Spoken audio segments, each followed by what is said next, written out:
Tech Hub, for a smarter you. Let's go to what we have for today. Let's first of all take a look at the world of cryptocurrency.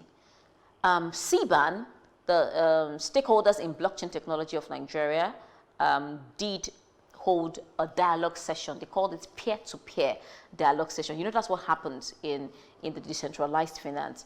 And they are wondering and they want to ask and find out and see if there can be a convergence of the different, I permit me to use the word genre of finance: traditional finance, centralized finance, and decentralized finance.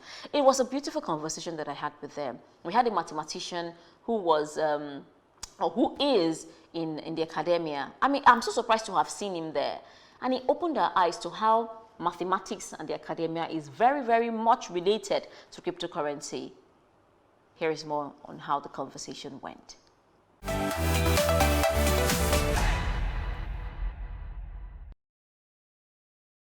Cryptocurrency means mathematics money.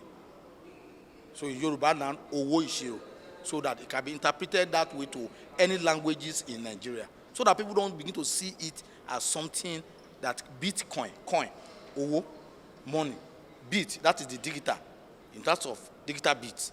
So when we say cryptocurrency, we mean mathematics money, because crypto means cryptography, and cryptography is a branch of mathematics that deals with hiding on information, and currency means money. So when you say cryptocurrency, you are talking about mathematics money. It's about the applications of cryptography in solving vagaries of human problems, which mathematics is all about. Because if you notice that in mathematics is meant to solve different kinds of problems, whether engineering, economic, social, historical, or whatever. So when you are talking about blockchain or distributed ledger technology, you are now talking about the database in a distributed architecture that does not require centralization like we have it in the traditional information system today. So, and that is the future, because it means that third parties are not going to be involved in people will be able to do any kind of transactions. But in the case of the current conference that we're talking about, peer-to-peer or person-to-person, it means that you don't need a third party.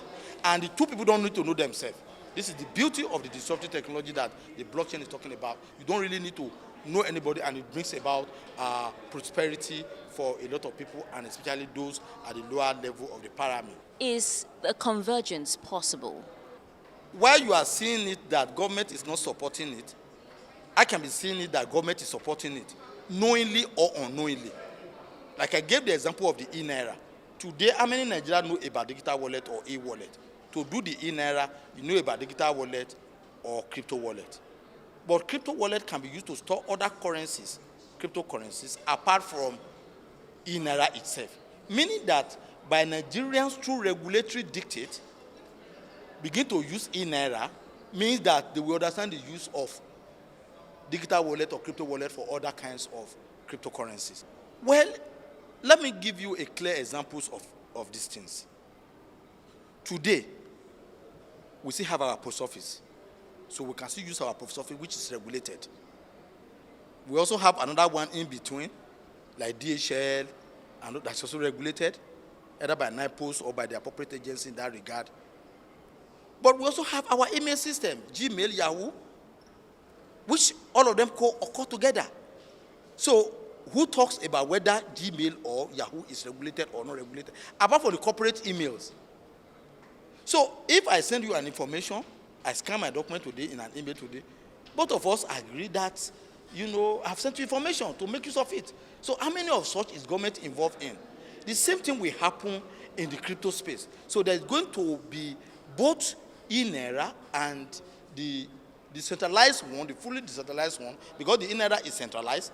There are other ones that are using exchange that are also centralized, but see crypto, and the purely decentralized one taking place. Today, there is still barter systems, whether online barter or physical barter system. I can say I like your shoe, but I'll give you my shirt. Where will government? So, but it is now the job of government to see how to now come into that decentralized space. The idea of having a platform such as the P2P conference is to drive conversations around critical issues concerning the innovation, how it should be adopted. And when I say innovation, I'm talking about blockchain technology, how it should be adopted, and maximized to create opportunities for the country while also minimizing the risk. Now, the financial industry or the financial sector is a highly regulated sector. And so looking at the intersection of blockchain technology and all of the regulatory frameworks in the financial services system, understandably, there will be frictions, there will be divergence. Traditional finance, represented by the banks, insurance companies, and the rest of them, will always struggle catching up with DeFi, decentralized finance, which is way far from regulation. Centralized finance as well, which tries to borrow from traditional finance and take a bit from decentralized finance to create values. There is indeed divergence.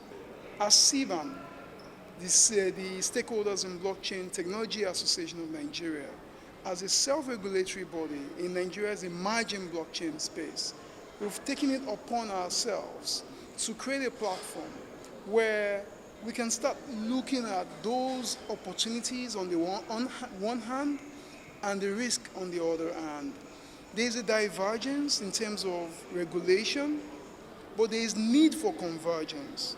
What do we mean by convergence? We need to have regulators and policymakers begin to look at how to introduce frameworks that recognize the innovation and then try to maximize the opportunities for the Nigerian people. So blockchain in finance comes with a lot of opportunities, faster transactions, more transparency, talk about cross-border remittances, investments, all of that. We need to begin to engage the innovation rather than demonize, stigmatize, and criminalize it. Commendably, the Securities and Exchange Commission has recognized virtual asset service providers, which involves crypto as well, as part of the capital markets, as far as you apply these innovations to investments and securities. That's very commendable. How do we merge those divergent demographic when it comes to blockchain in the blockchain sector? When an innovation comes up like this, just like when the internet was discovered, necessarily it was the younger generation that jumped on it. Today, the internet embraces everyone. Blockchain will necessarily go through that evolutionary phase as well. But what we need to do is, first of all, once we recognize blockchain technology as an innovation that needs to be supported, I think that we'll be able to now drive blockchain education, awareness. Now, all of the education and awareness about blockchain, crypto, and all that appears to be coming from the private sector, especially from the Gen Zs that have discovered blockchain and trying to bring it to mainstream. As blockchain evolves, as the industry grows, necessarily we see the regulators at some point coming on board. Why is there the need for the players in the industry to self-regulate? SIBAN is a self-regulatory body in Nigeria's blockchain space. As industry stakeholders, what we do with our members is to ensure that there's a code of conduct that every member must adopt, and then voluntary non-members can also adopt to ensure that they are keeping up with best practices and standards in the space. Some of these best practices include ensuring that you have good corporate governance, ensuring you have risk management, things around cybersecurity, fraud. Those are the things that we watch out for. So as to ensure three things: consumer protection, investor safety, and market integrity. So who can be a part of SIBAN? We welcome both organizations and individuals as well. Currently, SIBAN has over 250 individuals registered with it. They are all innovators here and there. Tech Hub for a smarter you.